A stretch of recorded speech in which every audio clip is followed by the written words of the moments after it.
Mari datang padanya.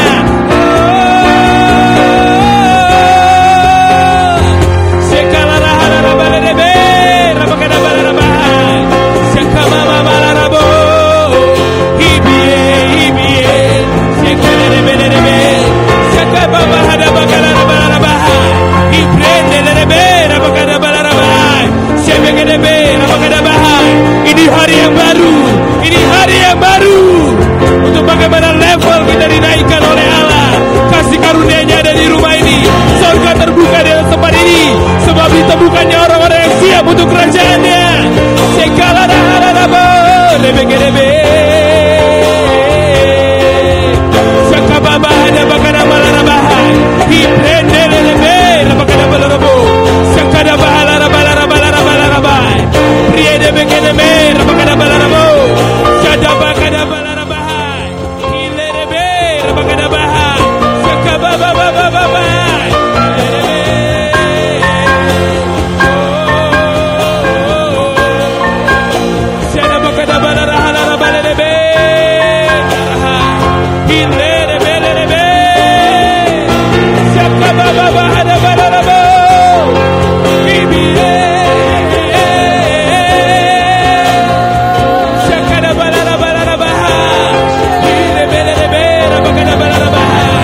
ada peningkatan, ada yang meluas, ada yang berbuah banyak. Ini tahun kami Tuhan, ini tahun kami Tuhan. Roh Tuhan berkuasa di tempat ini di pagi hari ini. Di dalam nama Yesus, tak ada satupun Tuhan kami luput daripada tangan-Mu ya Allah. Sekedebe, rapakadabo, hilerekelebe.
Kami memuji Allah yang dahsyat.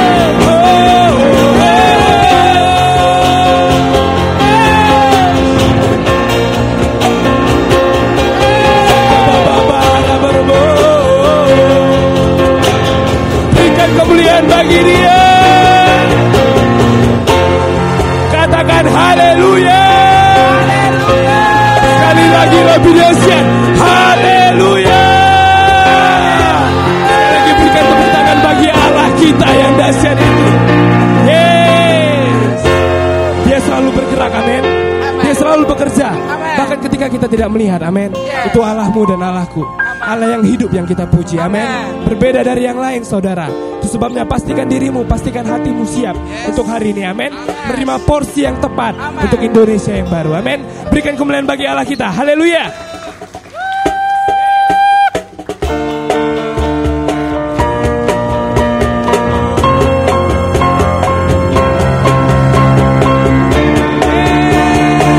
Tepuk tangan yang terbaik bagi Allah kita.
Say oh God.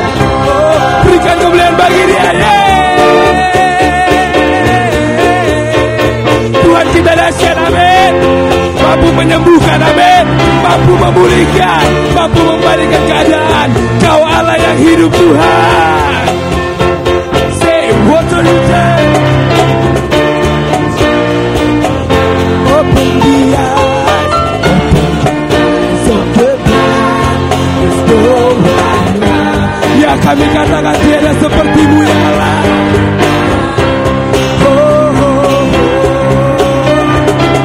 Into the darkness you shine. Out of the ashes we rise. There's no one like you.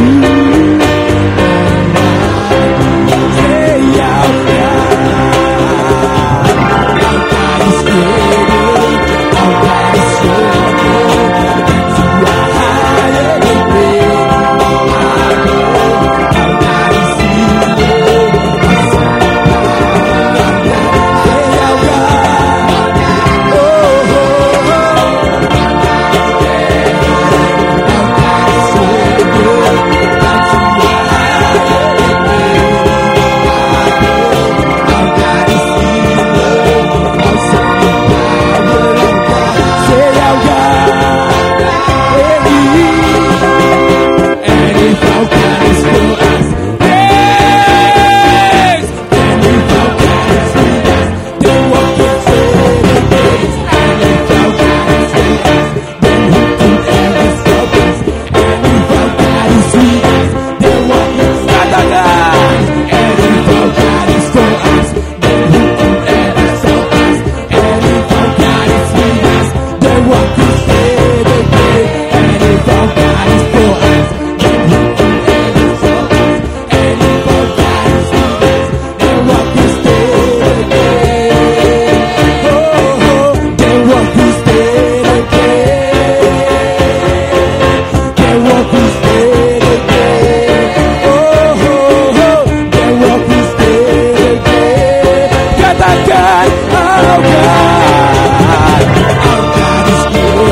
Our God is greater.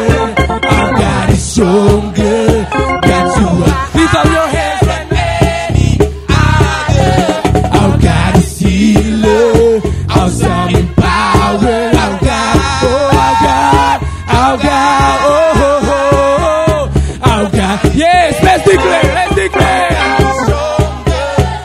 You are higher than me. I know our God is healer.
menjangkau kotamu, sebab Allah ada di pihak kita. Berikan kemuliaan bagi Allah kita. Amin, amin. Selama kita ada saudara, setan kejahatan tidak akan bisa menjamah keluarga kita, amin. Tidak bisa menjangkau domain kita, sebab ada terang yang di sana, amin. Sebabnya ajaib Allah kita, amin. Berikan kemuliaan sekali lagi bagi Allah kita, haleluya.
menyembah Allah yang hidup ya Allah. Kami tahu kami berdiri di sini Tuhan untuk tujuan-Mu Tuhan. Karena kami tahu Tuhan Allah seperti apa yang kami sembah ya Allah. Allah yang hidup, Allah yang menjadikan segala sesuatu menjadi baik hingga sangat baik Tuhan.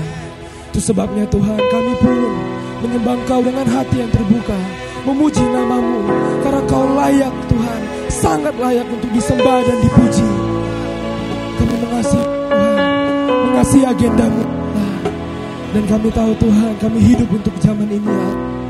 Bukakan jalan di tengah kami ya Tuhan. Bukakan jalan untuk orang-orang ini Tuhan. Untuk kami siap Tuhan menjangkau kota dan bangsa ini ya Allah. Karena kami tahu Tuhan pemberitaan firman ini Tuhan tidak dapat kami bendung, tidak dapat kami tahan ya Allah.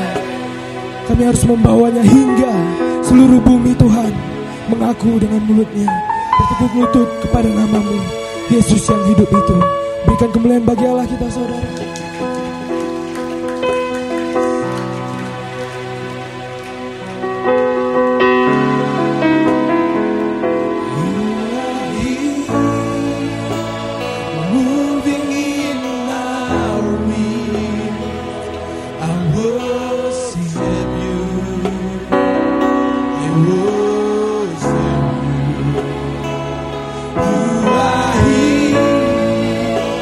Walking in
bersyukur kepadamu ya Tuhan. Setiap kami bersyukur kepadamu ya Tuhan. Sebab Engkau berkata dalam firman-Mu Tuhan, dan kami adalah penurut firman-Mu. Mengucap syukurlah dalam segala hal. Mengapa Engkau berkata demikian ya Tuhan? Karena Kau punya tujuan untuk apapun yang sedang terjadi di sekitar kami. Dan kami adalah orang-orang yang mengucap syukur dalam segala hal. Mengucap syukur dalam segala hal. Mengucap syukur dalam segala hal. Sebab kami tahu Tuhan, rancangan-Mu adalah rancangan damai sejahtera. Itu di akhir dari semua hidup kami ya Tuhan. Kami tahu itu Tuhan. Itu sebabnya Bapa, kami angkat tangan kami di hadapan-Mu. Walaupun kami tidak merasakan, walaupun kami tidak melihat pekerjaan-Mu, tapi kami percaya. Sebab kami hidup bukan dengan apa yang kami lihat. Kami hidup dengan iman kami. Kami hidup dengan iman kami. Iman kepada anak Allah yang hidup. Begitu kami dibesarkan oleh nenek moyang kami, bahwa kami tidak hidup dengan apa yang kami lihat. Kami hidup oleh iman kepada anak Allah yang hidup. Itu sebabnya kami mengucap syukur dalam segala hal. Sebab Engkau berkata Tuhan, mengucap syukurlah dalam segala hal. Dan kami orang yang tunduk kepada firman-Mu, tunduk kepada mau-Mu, sehingga kami bisa mengucap syukur dalam segala hal. Sekali lagi beri kemuliaan kepadanya saudara.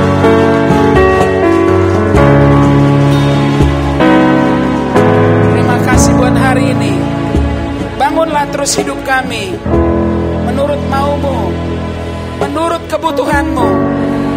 Yes Tuhan, bangunlah hidup kami menurut mau-Mu, menurut kebutuhan-Mu untuk musim di mana kami berada. Terima kasih Tuhan. Dan orang-orang yang mengasihi Tuhan bersama-sama berkata amin. Beri kemuliaan.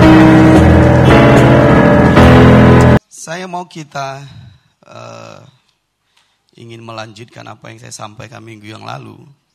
Masih ada tersisa sedikit sebelum kita melanjutkan nomor 4 tentang perbuatan baik. Kita sudah sampai di nomor yang ketiga, bukankah begitu? Mari kita buka dulu Efesus pasal yang kedua. Jadi saya melanjutkan minggu yang lalu tentang perbuatan baik yang nomor 3-nya.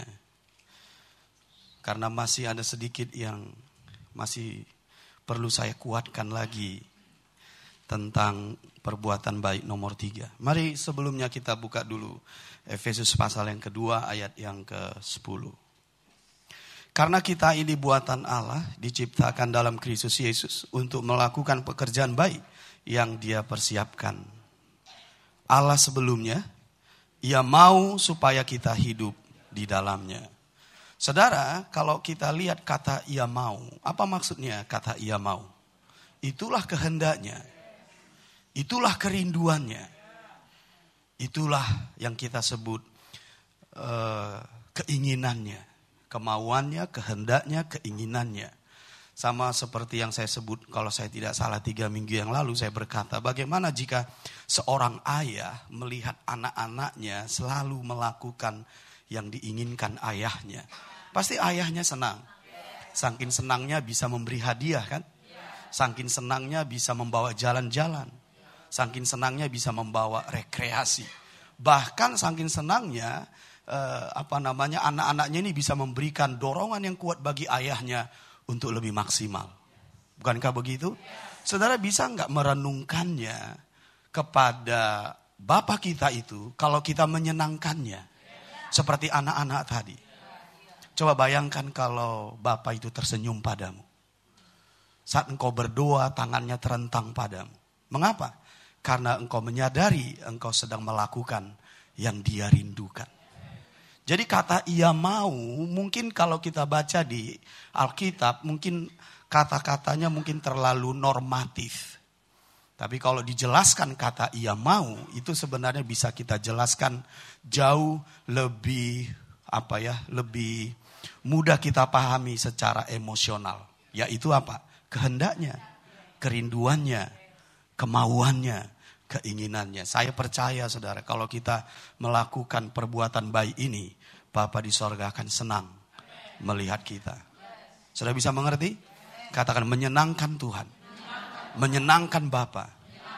Aku harus melakukan perbuatan baik. Karena untuk itu aku dipanggil, dipersiapkan sebelumnya. Aku harus berdoa, aku harus memberitakan Injil, aku harus mengikuti, mencontoh, menghidupi hidup Bapa rohaniku dan membawanya keluar. Itulah terang. Tepuk paha yang di sampingnya. Bro, sister, itulah terang. Katakan lagi, engkau garam dunia, engkau terang dunia. Katakan dengan kuat, bercahayalah seperti bintang di langit. Haleluya. Ada yang terkejut? Gak apa-apa, biar setannya keluar. Kalau terkejut karena firman, setannya keluar. Yang tinggal iman, saudara. Oke, baik. Saya sudah menyampaikan, saudara, bahwa perbuatan baik yang pertama itu adalah berdoa. Kemudian yang kedua memberitakan Injil. Kemudian mengikuti, mencontoh, menghidupi hidup dari orang yang diutusnya, Bapa rohani kita. Dan seterusnya. Mari kita buka 2 Timotius pasal yang ketiga. 2 Timotius pasal yang ketiga. Ayat yang ke-10. Tetapi engkau telah mengikuti ajaranku, cara hidupku, pendirianku, imanku, kesabaranku, kasihku, dan ketekunanku. Kalau kita pendekkan bahasanya supaya tidak bingung, sebenarnya ini cukup diberi kata mengikutiku, mencontohku, menjadikan hidupku model. Ayat yang ke-11 lagi. Engkau telah ikut menderita, berarti penderitaanku. Jadi bukan hanya ajaranku, bukan hanya cara hidupku, pendirianku, imanku, kesabaranku, kasihku, dan ketekunanku, juga penderitaanku. Kenapa? Karena kita beribadah kepada Allah yang sama. Itu maksudnya. Kita beribadah kepada Tuhan yang sama, kita bekerja untuk tujuan yang sama, kita melayani untuk Tuhan yang sama. Maka kita sedang berjalan dalam perjalanan yang sama. Tidak mungkin penderitaannya berbeda. Kata penderitaanku, mengikutiku. Nah, kalau kita hidup di situ, ayat 17. Kalau kita hidup di situ tadi, ayat 17. Dengan demikian, tiap-tiap manusia kepunyaan Allah diperlengkapi untuk setiap perbuatan baik. Jadi waktu kita hidup seperti ayah rohani kita, hidup itu adalah perbuatan baik. Nah, kalau kita hidup di sini, apa maksudnya? Allah akan bekerja melalui perbuatan baikmu. Karena itu terang. Untuk menjadikan keluargamu lebih baik, suamimu lebih baik, istrimu lebih baik, anak-anakmu lebih baik, cucu-cucumu lebih baik, orang-orang di domainmu lebih baik, masyarakat lebih baik, bangsamu lebih baik. Saudara percaya itu. Karena terang, katakan terang, adalah senjata Allah. Dan terang itu bukan cahaya, itu hidupmu, yaitu perbuatan baik. Nah, jadi saya mendorong kita untuk bergairah menghidupinya. Saudara tahu kisah para rasul yang kita kenal dengan jemaat mula-mula, mereka hidup di nomor 3, saudara.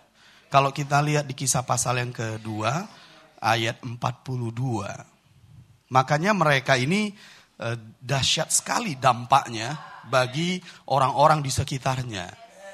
Di kisah pasal yang kedua, ayat 42, mereka bertekun dalam pengajaran rasul-rasul. Pengajaran rasul-rasul, ini bahasa Inggrisnya itu doktrin. Doktrin rasuli. Mereka selalu berkumpul untuk memecahkan roti dan berdoa. Jadi mereka bertekun dalam pengajaran rasul-rasul, maksudnya begini. Mereka bertekun menghidupi, mencontoh, mengikuti apa yang dikatakan rasul-rasul. Karena pada masa itu, saudara, belum ada Alkitab. Belum ada kitab suci yang kayak kita pakai ini. Jadi mereka mengenal Allah dari apa yang dikatakan rasul-rasul. Jadi kira-kira begini saat mereka berkumpul tiap-tiap hari. Mungkin Petrus berkata seperti ini. Kalian tahu, waktu kami dulu di pantai Danau Genesaret. Waktu itu aku sedang menjala semalam-malaman. Gak dapat ikan. Tapi dia berkata kepadaku. Nah, pengajarannya begitu. Karena mereka gak punya kitab suci. Tahu kalian, mungkin pada saat itu banyak orang yang lumpuh. Mungkin. Pada masa itu kami sedang berjalan ke Jericho. Lalu ada seorang buta di situ namanya Bartimeus. Dia berseru sampai mengganggu. Khususnya aku paling terganggu. Karena suara Bartimeusnya keras-keras. Sampai aku bilang sama Bartimeus pada waktu itu, diam, kamu mengganggu guru. Tapi justru aku yang ditegur oleh Yesus. Dan akhirnya Bartimeus yang bergairah itu disembuhkan. Pengajaran mereka begitu. Dan waktu mereka mendengar itu, mereka berkata amin. Pertanyaannya, mengapa mereka percaya? Karena mereka percaya orangnya. Kalau kita percaya orangnya, kita pasti percaya semua yang dikatakannya. Kalau kita nggak percaya orangnya, mau benar pun yang dikatakannya, kita tak akan percaya. Iya Pak, aku nggak bohong, benarnya kan. Tapi karena kita sering melihat anak kita bohong, kita jadi nggak percaya. Jadi bukan kata-katanya yang kita nggak percaya, udah nggak percaya orangnya. Jadi saya sampaikan begini, saudara. Mari kita kembali ke 42. Doktrin rasul atau pengajaran rasul-rasul itu cukup sederhana. Ikutlah aku, sebab aku mengikuti Kristus. Itu doktrin mereka. Maka mereka mudah taat. Apa yang dikatakan rasul-rasul bagi mereka itu firman Allah. Bukan perkataan manusia. Jadi waktu mereka mendengar rasul-rasul berkata-kata, mereka menganggap itu firman Allah langsung. Makanya itu menjadi iman bagi mereka dan bekerja giat di dalam mereka. Itu sebabnya mereka progres. Disuruh kumpul tiap hari mereka oke. Disuruh memberi mereka oke. Mengapa? Karena mereka percaya yang dikatakan rasul-rasul adalah firman Allah. Makanya mereka beda dengan gereja sekarang. Berbeda sekali. Mengapa? Itu ditentukan apa? Percaya mereka kepada orang yang diutus. Saya percaya generasi baru akan bangkit. Engkau sedang bangkit. Karena engkau sedang mengikuti pola yang sama. Kalau kita lihat 43, 44, 45 di Kisah pasal yang kedua, kita akan menyaksikan cara hidup jemaat. Itu sangat langka sekarang kita temukan. Bahkan hampir-hampir gak pernah kita jumpai. Bahkan di gereja kita ini pun. Jujur saja. Belum kita jumpai di gereja kita ini. Nah, namun, katakan namun. Kalau kami hidup di pola yang sama, kami akan masuk kepada kebenaran ini. Bisa paham? Jadi kita akan menghidupi yang namanya jemaat mula-mula. Nah, apa yang mereka alami di tengah-tengah masyarakat? Pertama, mereka disukai. Masih ingat minggu yang lalu? Jangan heran begitulah. Mereka disukai. Katakan mereka disukai. Mereka disegani. Mereka dihormati. Mengapa mereka disegani, dihormati? Karena kaya? Tidak, karena hidupnya, saudara. Karena hidupnya, apakah karena kedudukan, karena popularitas, karena bakatnya? Tidak, karena hidupnya. Mereka disegani, mereka disukai, mereka dihormati. Apa dampaknya yang kita lihat minggu lalu? Pertama, orang-orang diselamatkan. Yang kedua, kuasa Allah dinyatakan.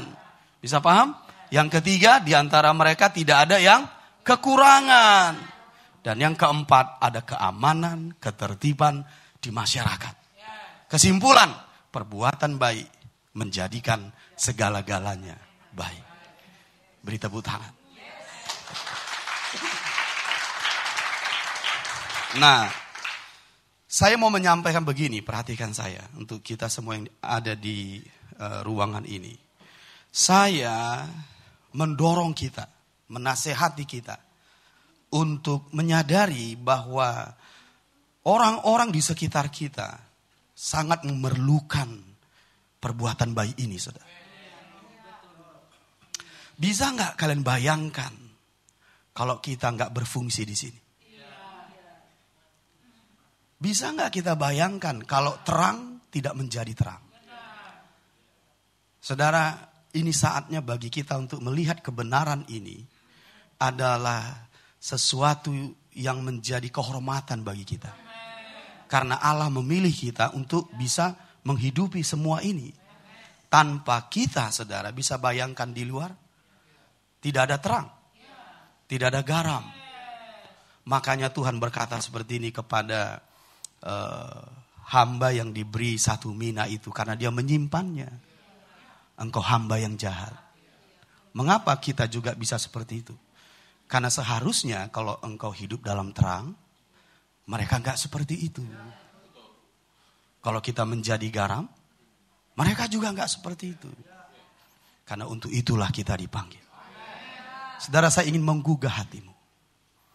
Kalau kita tidak hidup dalam kebenaran ini, yang saya sebut minggu yang lalu. Kalau dasar-dasar itu, dihancurkan, ya thank you. Kemana orang benar pergi?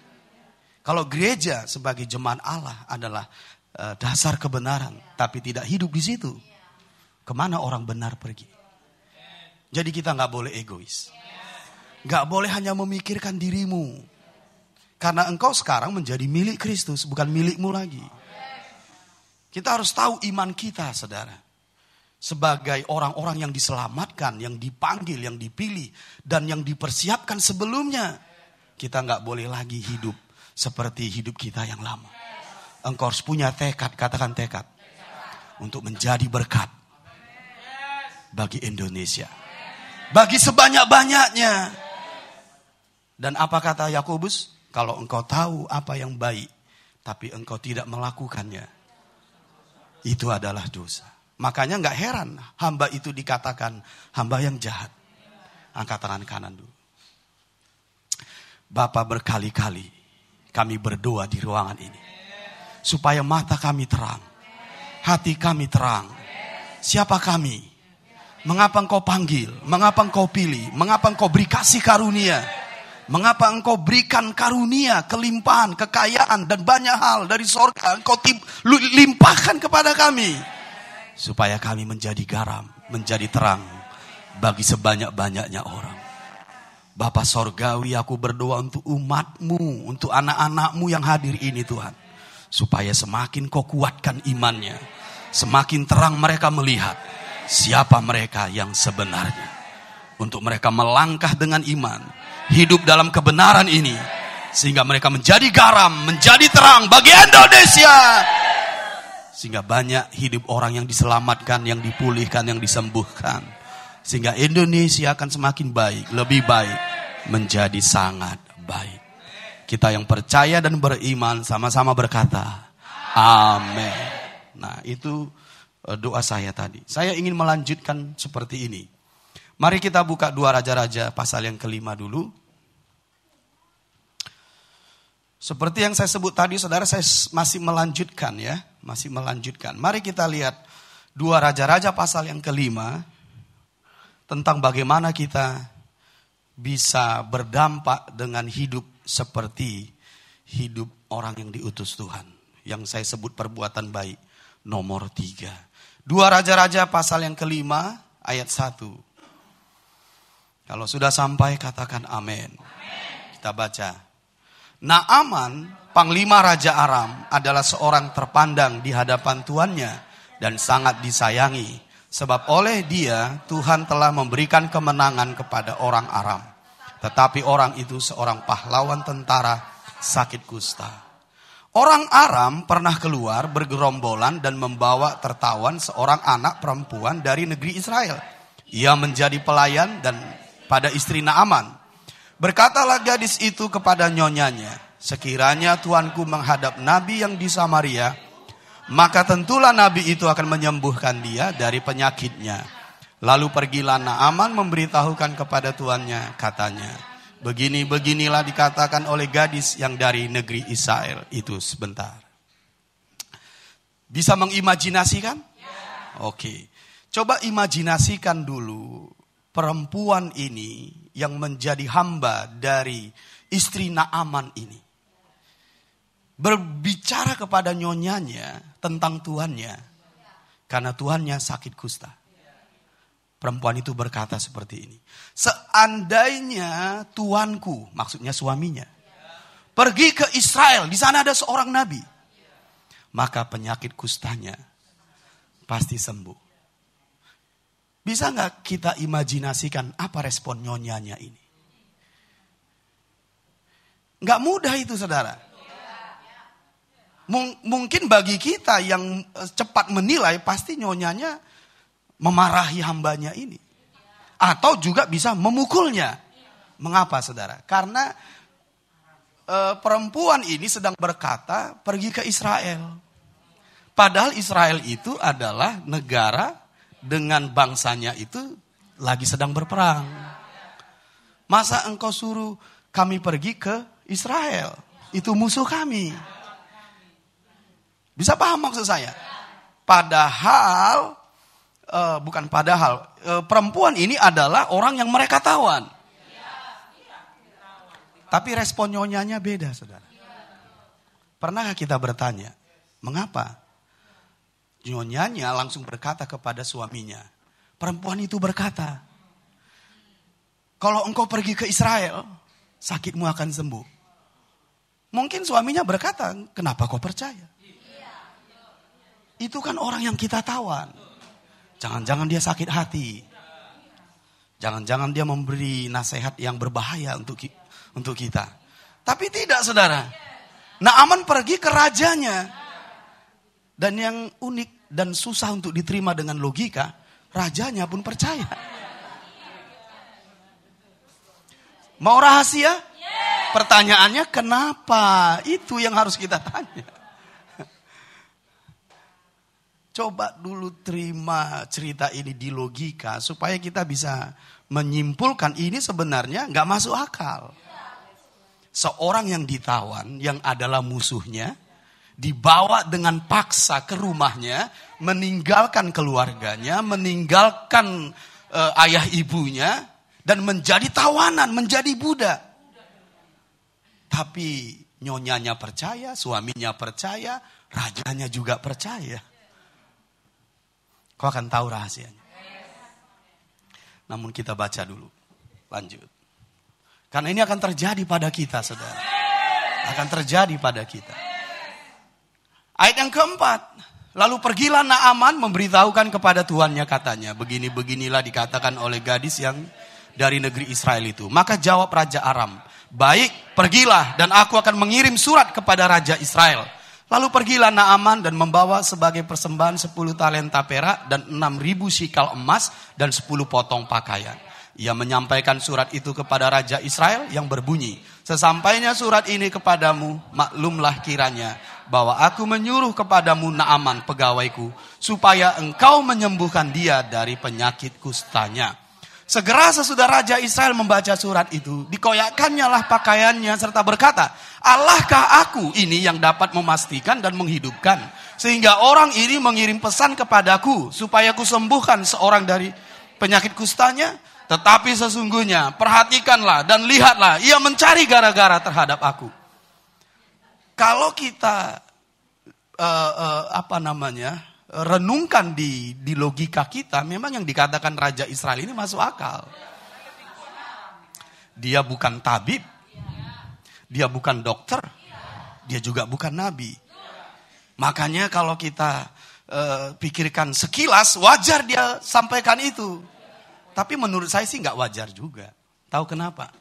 Harusnya raja ini pun tahu Seperti hamba perempuan tadi. Karena mereka dari negara yang sama. Bisa paham maksud saya? Kenapa rajanya tidak tahu, rakyatnya tahu? Padahal kalian tahu siapa nama raja ini?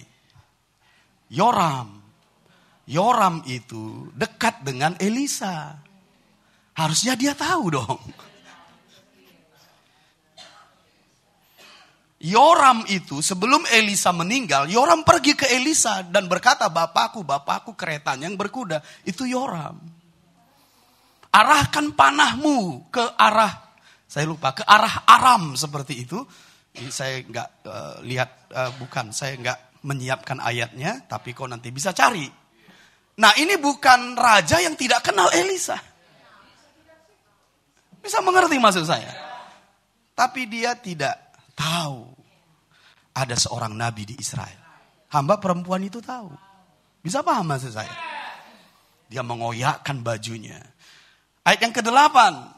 Segera sesudah didengar Elisa, abdi Allah itu, bahwa raja Israel mengoyakkan pakaiannya, dikirimnyalah pesan kepada raja bunyinya. Karena mereka saling kenal, saudara.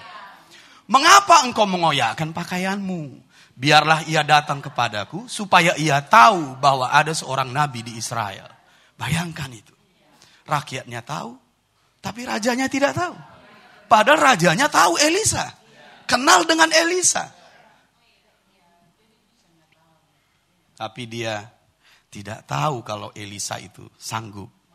Nah, ayat yang ke-9 kita lanjutkan. Kemudian datanglah Naaman dengan kudanya dan keretanya lalu berhenti di depan pintu rumah Elisa.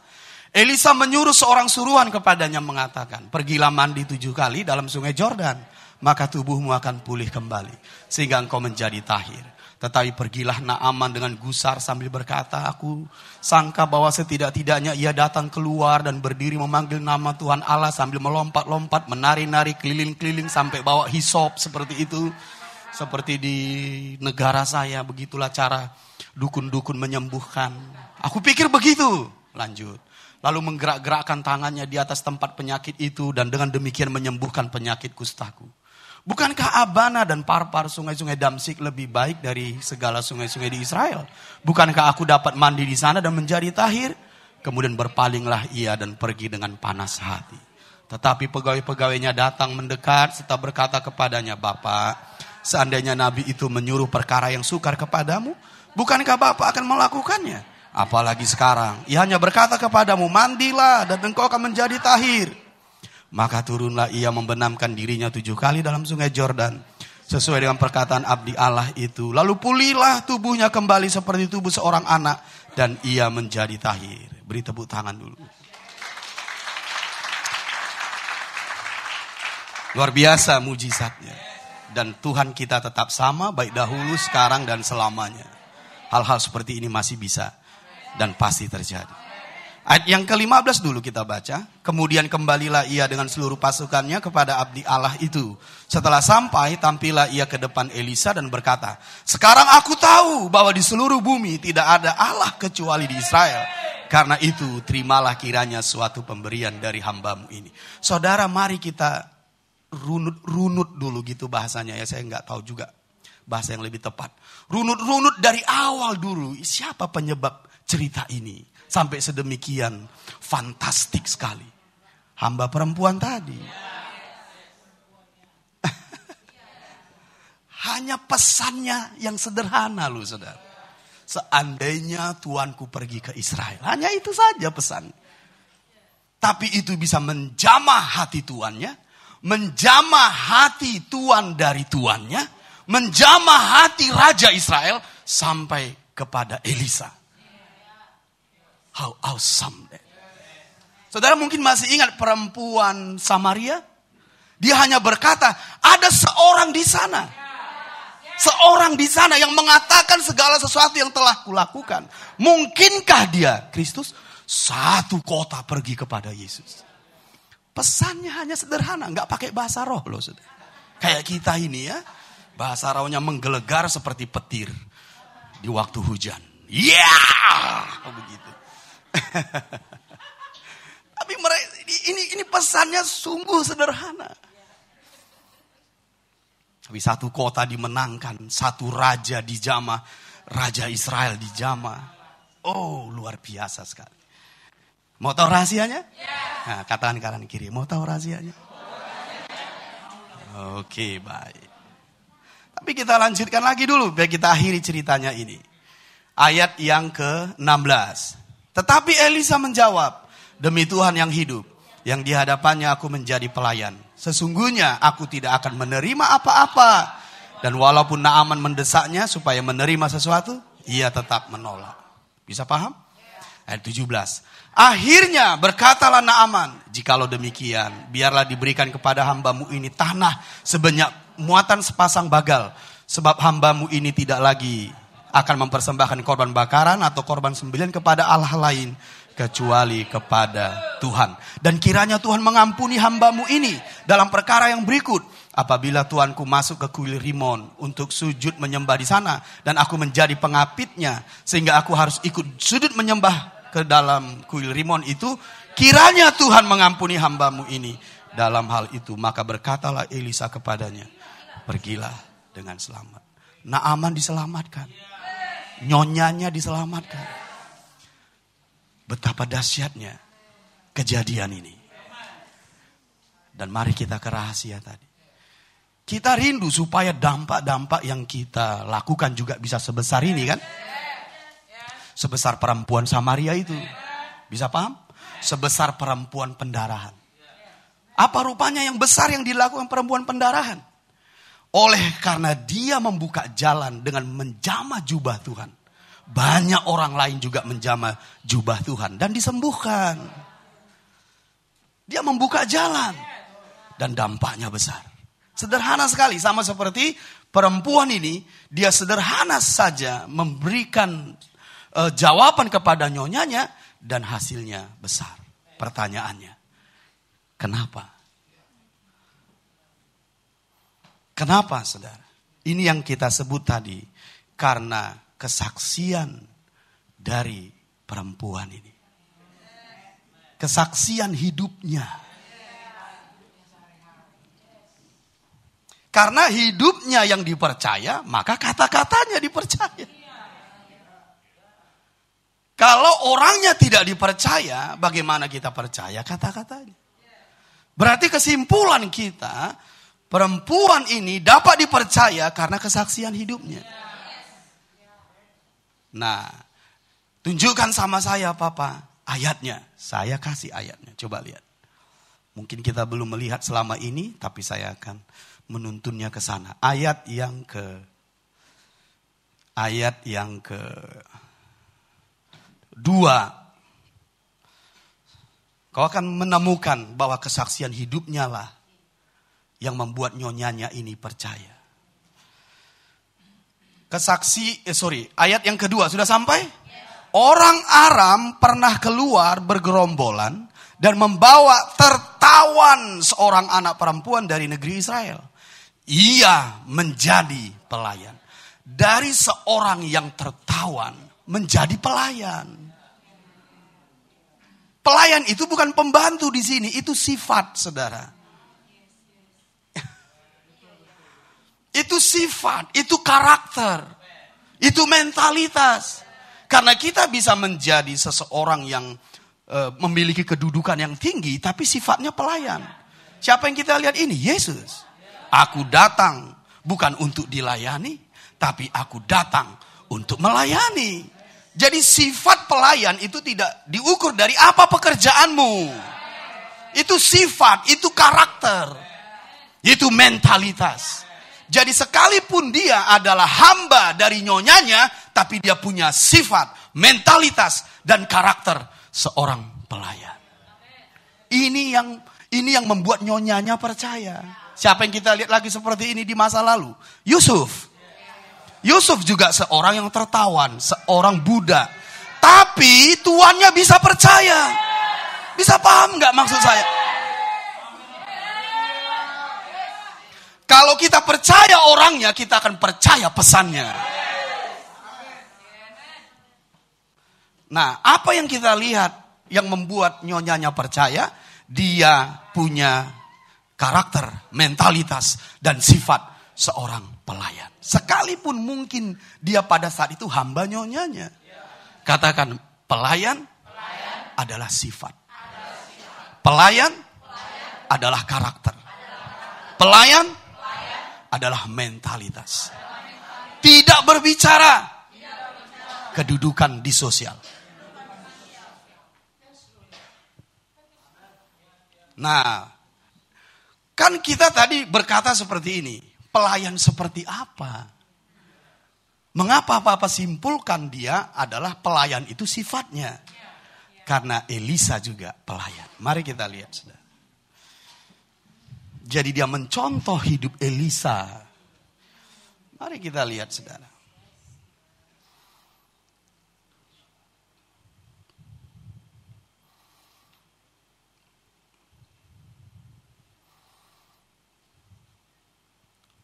Abdi Allah, ayat berapa tadi itu? Coba cari tadi, kita baca.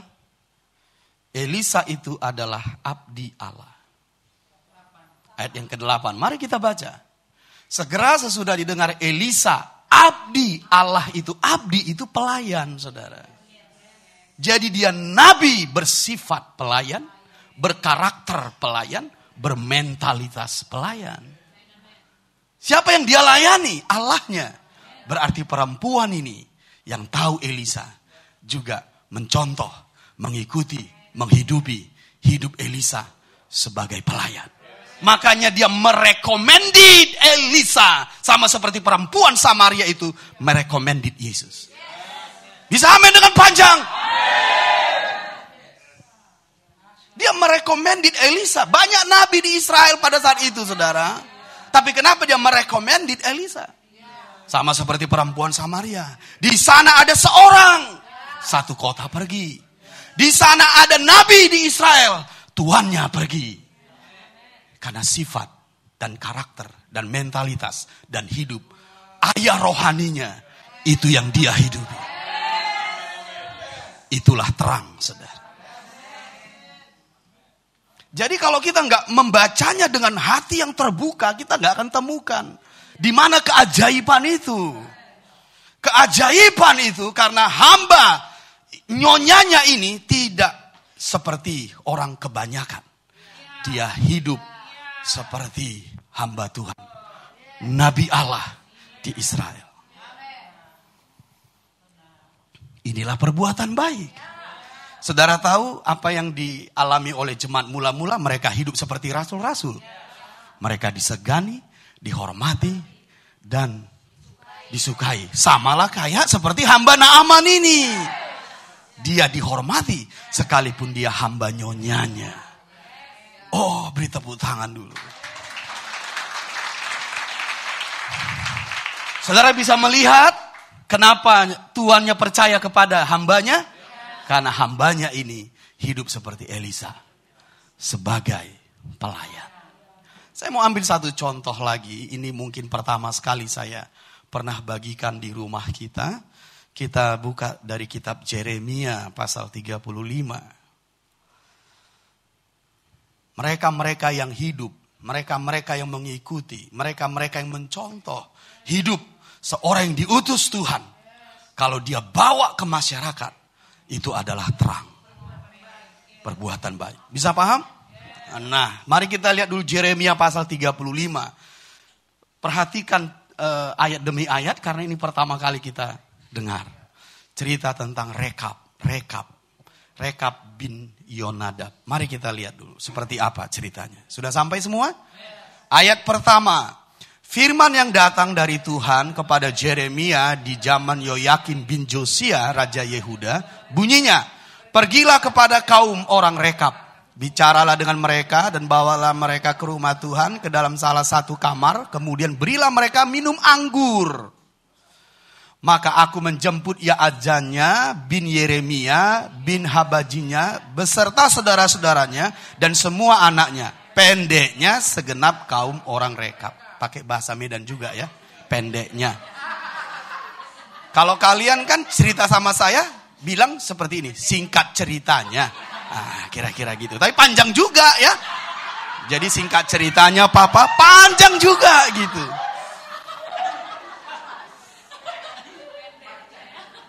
Saya kalau sharing sama kalian sedang sharing lah. Jadi gini papa, singkat ceritanya panjang lagi tuh. Singkat ceritanya panjang lagi. Lebih baik panjang ceritanya gitu. Oke lah. Mari kita lihat ayat yang ke-4. Aku membawa mereka ke rumah Tuhan, ke dalam kamar anak-anak Hanan bin Yigdalia, abdi Allah. Itulah kamar yang di sebelah kamar para pembesar, di atas kamar Maaseya bin Salum penjaga pintu. Di depan anggota-anggota kaum orang rekap itu, aku meletakkan piala-piala penuh anggur dan cawan-cawan. Lalu aku berkata kepada mereka, silakan minum anggur. Tetapi mereka menjawab, kami tidak minum anggur. Sebab Yonadab bin Rekab, bapa leluhur kami, telah memberi perintah kepada kami. Katanya, janganlah kamu atau anak-anakmu pun minum anggur sampai selama-lamanya. Janganlah kamu mendirikan rumah, janganlah kamu menabur benih, janganlah kamu membuat atau mempunyai kebun anggur, melainkan haruslah kamu diam di kemah-kemah selama hidupmu, supaya lama kamu hidup di tanah di mana kamu tinggal sebagai orang asing. Kami mentaati suara Yonadab bin Rekab, bapa leluhur kami, dalam segala apa yang diperintahkannya kepada kami, agar kami tidak minum anggur selama hidup kami, yakni kami sendiri, anak-anak lelaki dan anak-anak perempuan kami. Saudara bisa lihat di situ? Sampai saat itu mereka mentaati nasihat leluhurnya. Dan lihat respon Tuhan. Mau tahu respon Tuhan? Respon Tuhan indah sekali, saudara. Ayat 12. Pada waktu itu datanglah firman Tuhan kepada Yeremia bunyinya, beginilah firman Tuhan semesta alam, Allah Israel. Pergilah dan katakanlah kepada orang Yehuda dan kepada penduduk Yerusalem. Tidakkah kamu mau menerima penghajaran, yaitu mendengarkan perkataan-perkataanku? Memang perintah Yonadab bin Rekab itu masih ditepati. Ia telah memerintahkan kepada keturunannya supaya mereka jangan minum anggur. Dan sampai sekarang ini mereka tidak meminumnya, sebab mereka mendengarkan perintah bapa leluhur mereka. Aku sendiri telah berbicara kepada kamu terus menerus, tetapi kamu tidak mendengarkan aku. Aku telah mengutus kepadamu segala hambaku, yakni para nabi, terus menerus mengatakan, kembalilah kamu masing-masing dari tingkah lakumu yang jahat itu. Perbaikilah perbuatanmu, janganlah mengikuti Allah lain untuk beribadah kepada mereka. Maka kamu akan tetap diam di tanah yang telah kuberikan kepadamu dan kepada nenek moyangmu. Tetapi kamu tidak mau memperhatikannya, dan kamu tidak mau mendengarkan aku. Ayat 16 kita baca bersama-sama. 2 ya. Sungguh keturunan Yonadab bin Rekab menepati perintah yang diberikan bapa leluhurnya kepada mereka. Tetapi bangsa ini tidak mau mendengarkan aku. Stop. Ayat 16 ini apa yang teringat di pikiran kita dari yang Papa bagikan minggu-minggu yang lalu? 2 Timotius 3. Ada orang percaya yang mencintai dirinya, mencintai uang, mencintai kekerasan, mencintai hawa nafsu, mencintai agama. Tapi Timotius mengikuti bapa rohaninya. Orang Yehuda tidak mentaati Tuhan, tapi Rekab mentaati perintah Yonadab sampai saat itu. Dan lihat respon Tuhan terhadap 2 orang percaya ini. Satu orang-orang Yahudi saat itu yang tinggal di Yerusalem dengan anak-anak Rekab yang beratus-ratus tahun setelahnya tetap mentaati perintah bapa leluhurnya. Mari kita lihat. Ini indah sekali kalau kalian bisa pahami, saudara. Ayat 18. Tetapi berkatalah Yeremia kepada kaum orang Rekab, beginilah, yuk kita baca bersama-sama. Beginilah firman Tuhan semesta alam Allah Israel. Oleh karena kamu telah mendengarkan perintah Yonadab, bapa leluhurmu, telah berpegang pada segala perintahnya, dan telah melakukan tepat seperti yang diperintahkannya kepadamu. Bukan perintah Tuhan loh, perintah leluhurnya. Bisa mengerti? Tapi respon Tuhan di ayat 19. Maka beginilah firman Tuhan semesta alam, Allah Israel. Keturunan Yonadab bin Rekab takkan terputus melayani aku sepanjang masa. Orang-orang yang hidup seperti ini adalah orang-orang yang diperkenan melayani Tuhan. Mereka menjadi pelayan, saudara. Di hadapan Tuhan. Seperti hamba Naaman itu, seperti Elisa itu. Karena mereka lah orang-orang yang direkomended oleh Allah yang boleh melayaninya. Di hadapannya. Dan yang kedua, pekerjaan Tuhan tidak pernah putus. Jadi ini bukan saja pola yang kita lihat di jemaat mula-mula. Ini juga kita lihat pola di jemaat, bukan di perjanjian lama. Yang menunjukkan kepada kita, itulah kerinduan dan kehendak Tuhan, saudara. Bisa paham maksud saya? Jadi, siapakah mereka ini? Adalah orang-orang yang hidup seperti perkataan ayahnya. Tuhan berkata, merekalah yang boleh melayaniku. Bisa paham? Nah, di situ kita lihat. Perbuatan baikmu membawa orang berjumpa dengan orang yang diutusnya. Sehingga ia diselamatkan dan disembuhkan. Itulah dua contoh tadi. Hamba Naaman membawa Naaman kepada Elisa. Bisa mengerti? Perempuan Samaria membawa mereka kepada Yesus. Jadi hidupmu, kalau engkau mencontoh hidup orang yang diutus Tuhan, engkau akan membawa mereka kepada orang yang kau ikuti. Bisa paham? Inilah pola atau prinsip. Mari kita buka 1 Timotius pasal yang ketiga. Bisa mengikuti Papa sejauh ini? Oke. 1 Timotius pasal yang ketiga. 1 Timotius pasal yang ketiga ayat yang ke-15. 1 Timotius pasal yang ketiga yang 15. Jadi jika aku terlambat, sudahlah engkau tahu bagaimana orang harus hidup sebagai keluarga Allah, yakni jemaat dari Allah yang hidup, tiang penopang dan dasar kebenaran. Sekalipun Paulus tidak di situ, Timotius sudah tahu bagaimana hidup. Seperti apa? Ya seperti Paulus. Bisa mengerti? Karena Timotius mengikuti cara hidupnya, ajarannya, tujuannya, kesabarannya. Jadi dimanapun Timotius berada, dia menunjukkan hidup Paulus. Dan Paulus berkata, engkau tahu bagaimana seharusnya hidup. Jadi hidup di hadapan Tuhan, itu hidup seperti nenek moyangmu. Itu yang direkomended Tuhan, saudara. Makanya dia berkata kepada anak-anak Rekab, engkau diperkenankan melayaniku sepanjang masa. Karena orang-orang seperti inilah saudara yang diizinkan Tuhan melayani. Dan yang melanjutkan pekerjaan Tuhan. Bisa mengerti maksud saya? Dan katakan perbuatan baik seperti ini adalah terang. Kalau aku menjadi terang, aku akan menuntun orang. Nah, mari kita lihat Matius pasal yang kedua. Matius pasal yang kedua, ayat yang pertama. Sesudah Yesus dilahirkan di Bethlehem, di tanah Judea, pada zaman Raja Herodes, datanglah orang-orang Majus dari timur ke Yerusalem dan bertanya-tanya, di manakah dia, Raja orang Yahudi yang baru dilahirkan itu? Kami telah melihat bintangnya di timur dan kami datang untuk menyembah dia. Apa yang menuntun mereka datang ke Yerusalem menyembah Yesus? Bintangnya bercahaya. Bisa paham? Ini sebenarnya merujuk di di Yesaya pasal 60. Kalau terangmu bercahaya, itu akan menuntun orang diselamatkan, menuntun orang kepada Yesus, saudara. Yesaya 60 ini juga seperti itu. Ayat yang pertama, bangkitlah menjadi teranglah sebab terangmu datang dan kemuliaan Tuhan terbit atasmu. Sebab sesungguhnya kegelapan menutupi bumi dan kekelaman menutupi bangsa-bangsa. Tetapi terang Tuhan terbit atasmu dan kemuliaannya menjadi nyata atasmu. Katakan kanan kiri. Sekalipun kegelapan ada di sekitarmu,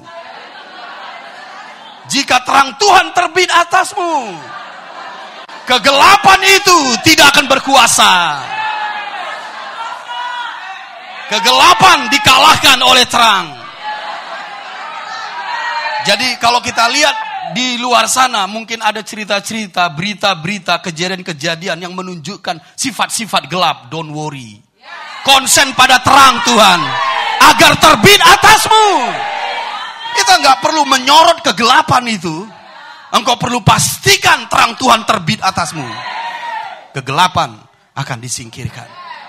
Paham maksud saya? Tidak peduli orang Majus jauh dari Yerusalem. Kalau mereka melihat bintang di langit, mereka akan pergi ke Yerusalem. Tidak peduli seberapa gelap kotamu, bangsamu. Kalau terang Tuhan terbit atasmu, mereka pasti datang. Amin dengan panjang. Lihat hamba Naaman itu.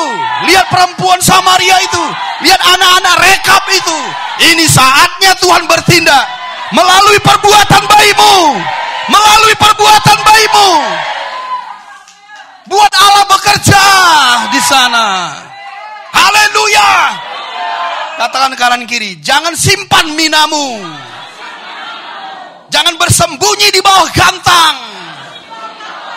Jangan ada di toples. Larut di masyarakat. Jangan memikirkan diri sendiri. Lakukan kehendak Allah. Untuk itulah kau dipanggil.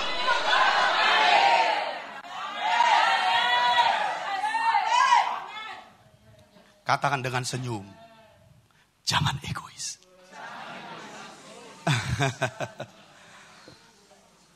Oke, jangan sampai gak datang minggu depan ya. Aku tersinggung dibilang Bapak itu. Aku dibilangnya egois. Jangan tersinggung, bertobat aja. Bertobat, saudara. Itu orang beriman. Orang beriman dikatakan firman tidak boleh tersinggung. Yang boleh bertobat. Jangan ambil respon yang salah ya. Oke, baiklah. Itu pun minggu depan aja kita bagikan. Supaya perlahan-lahan disayat maksudnya.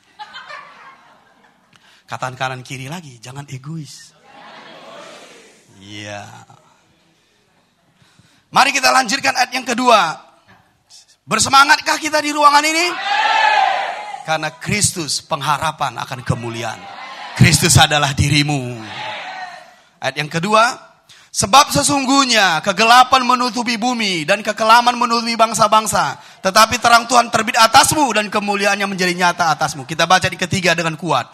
Bangsa-bangsa berduyun-duyun datang kepada terangmu. Dan raja-raja kepada cahaya yang terbit bagimu. Seperti orang Majus itu.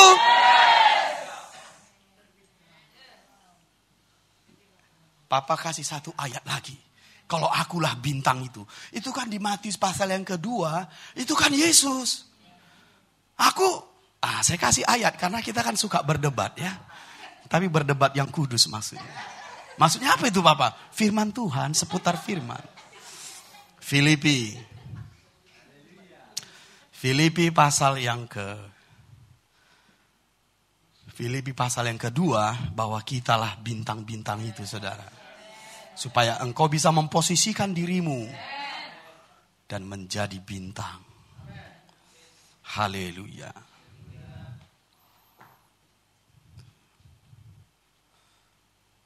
Filipi pasal yang kedua. Iya, lanjut aja ke ayat 15. Kita baca dengan kuat. 2, 3. Ya, supaya kamu tiada beraib dan tiada bernoda sebagai anak-anak Allah yang tidak bercela di tengah-tengah angkatan yang bengkok hatinya dan yang sesat ini. Dengan kuat, sehingga kamu bercahaya di antara mereka seperti bintang-bintang di dunia. Siapakah bintang itu? Iya, Yesus dan engkau. Itu sebabnya kita adalah Kristus. Pengharapan akan kemuliaan. Amin dengan panjang. Oke, sudah mulai teguh hatinya? Nah, oleh sebab itu pok dengan agak kuat paha yang di sebelahnya, oke? Tapi kalau terlalu kuat permisi dulu. Udah? Katakan begini, bercahayalah. Haleluya. Ini saatnya Medan kita jangkau. Ini saatnya Indonesia kita jangkau. Ini saatnya keluargamu kita jangkau. Domainmu kita jangkau. Terbitlah terang Tuhan atasmu. Demi nama Yesus. Itulah kau dipanggil. Ayo hidup di sini. Saya suka kau berdiri dan berdiri karena kita mau tutup. Saya mau akhiri dengan perkataan ini. Saya mau baca. Taruh di hatimu ya. Karena kalau udah dibaca, takut lupa itu maksudnya. Dengarin Papa. Sebagai Bapak rohanimu yang mewakili Tuhan bagi kalian semua di ruangan, hidup saya menjadi saksi. Berkata kepadamu, mari kita hidupi ini. Banyak orang membutuhkanmu. Itu saja. Saya mewakili Tuhan bagi kita. Banyak orang membutuhkan. Jadi kalau saya bilang jangan egois, bukan sedang menuduhmu. Tapi saya tahu siapa dirimu. Siapa engkau sebenarnya. Engkaulah terang yang bercahaya. Yesus berkata, engkau garam dunia. Engkau terang dunia. Itulah dirimu. Dan Bapa kita mau engkau hidup di sini. Dan dengarkan Papa baik-baik. Kalau kalian hidup di sini sangat sederhana. Doa itu sederhana.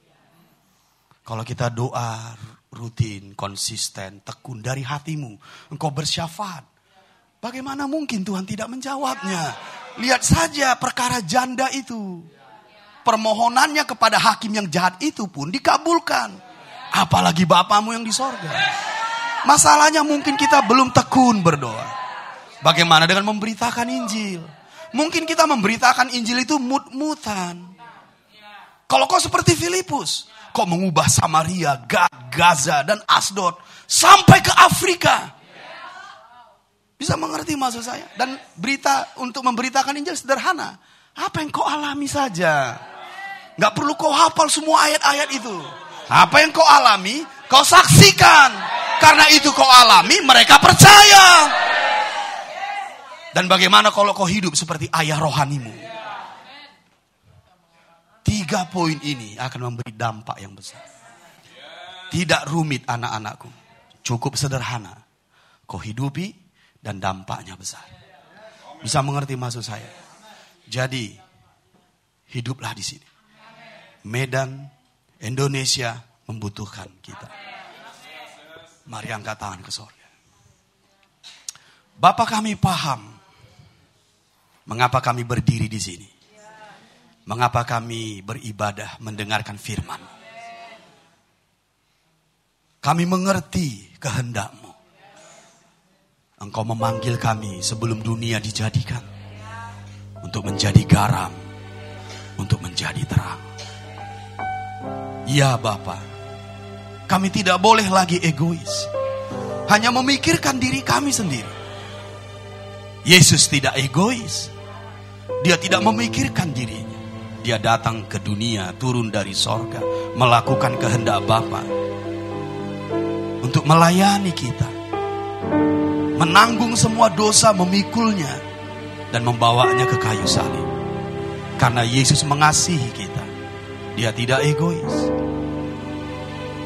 Demikianlah kita juga yang percaya kepada, hidup dengan hidup yang sama, tidak egois seperti Yesus. Melayani dan melayani dan melayani. Angkat tanganmu umat Tuhan. Kalau kau ingat minggu lalu saya berdoa di ruangan ini, saya menaruh tangan saya di atasmu. Dan saya merasakan waktu masuk ke ruangan ini, ada takaran yang baru di hatimu. Ada kasih yang baru di hatimu. Ada level rohani di hatimu. Dan saya bersyukur di hati saya, terima kasih Tuhan. Umat-Mu Engkau bawa naik ke level yang baru. Dalam kasih-Nya, di hatinya. Dan aku bersyukur untuk itu. Dan sekarang aku pun mau berdoa lagi. Angkatlah tanganmu. Tapi aku mau berdoa supaya engkau lebih paham, lebih mengerti siapa engkau sebenarnya. Betapa dahsyatnya kejadianmu. Engkau tidak berasal dari dunia ini. Engkau berasal dari sorga untuk melakukan perbuatan baik yang dipersiapkannya sebelumnya. Dan Ia mau supaya engkau hidup di dalamnya. Dan aku berdoa supaya mata hatimu terang melihat panggilan ini. Supaya mata hatimu jelas melihat panggilanmu. Engkaulah obor bagi bangsa-bangsa, terang bagi bangsa-bangsa, nyala api bagi bangsa-bangsa. panggilanmu tidak kecil tapi besar. Terimalah, terimalah, terimalah. Terimalah, terimalah, terimalah. Demi nama Yesus. Ayo angkat tanganmu. Ayo semua kita di ruangan ini. Ini saatnya berseru. Ini saatnya bernyanyi, berdoa, menyembah. 1 menit. Come on.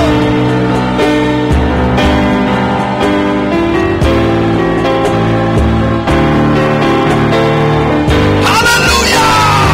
Ya begitu. Come on. Berserulah kepada Tuhanmu. Berserulah kepada Rajamu. Berserulah kepada Bapamu. Dia ajaib. Dia menjawab. Mari. Oh, rabakada bahane bakoda barane bera makabaha. Re shakamabore le breke bahane. Imando bakoda bahane.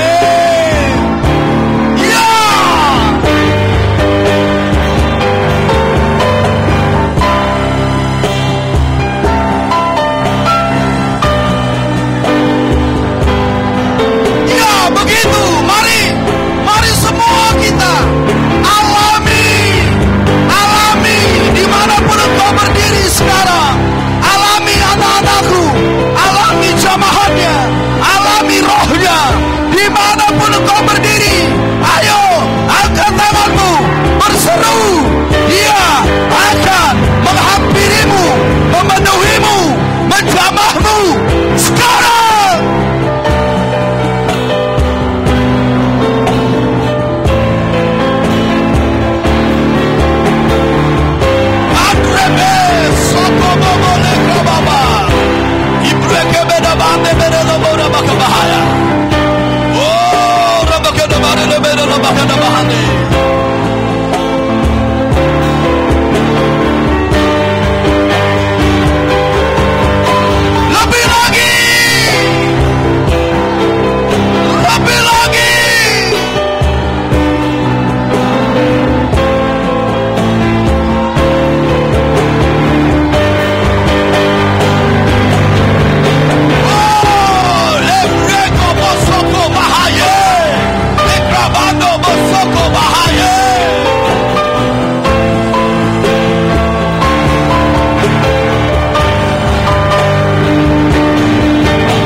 atasmu. Dimensi yang baru, tingkat yang baru turun atasmu. Engkau akan lebih memahami panggilannya. Engkau akan lebih memahami kehendaknya. Engkau akan lebih memahami di hatimu kerinduannya, isi hatinya atas hidupmu. Engkau akan dibawanya lebih dalam untuk memahami kehendaknya, kerinduannya atasmu. Aku percaya matamu akan jelas melihat, hatimu akan jelas memahami, sehingga dari dalam akan mulai mengalir komitmen, mulai mengalir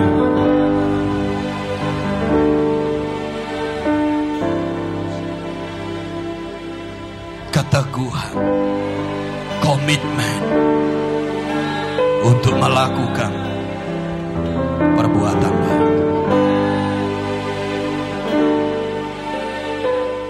Engkau akan mendengar Bapa berkata, engkau anakku yang kukasihi,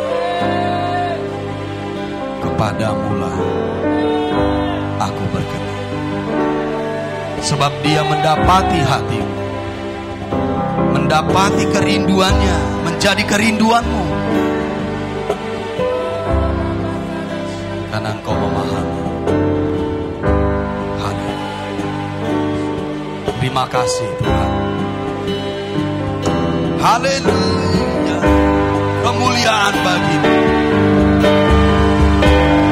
Kemuliaan bagimu di tempat maha tinggi selamanya. Kemuliaan bagimu di tempat maha tinggi.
selama-lamanya.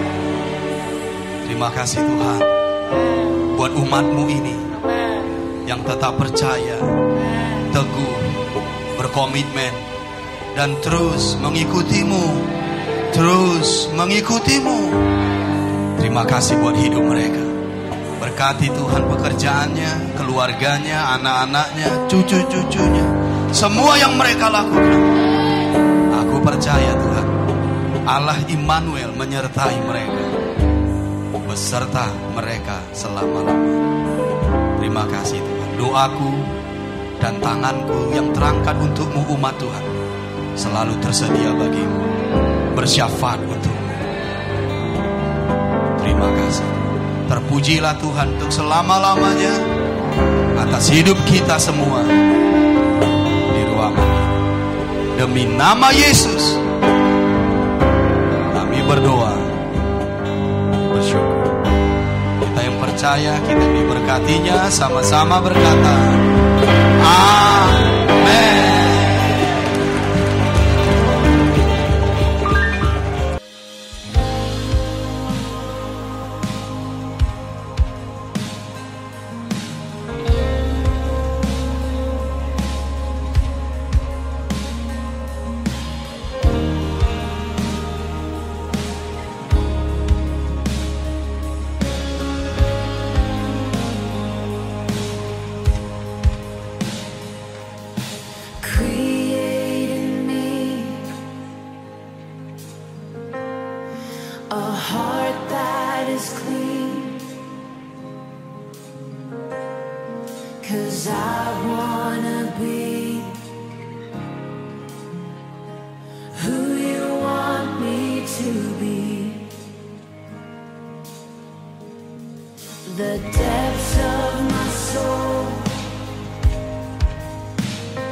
Holy Spirit,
Your hand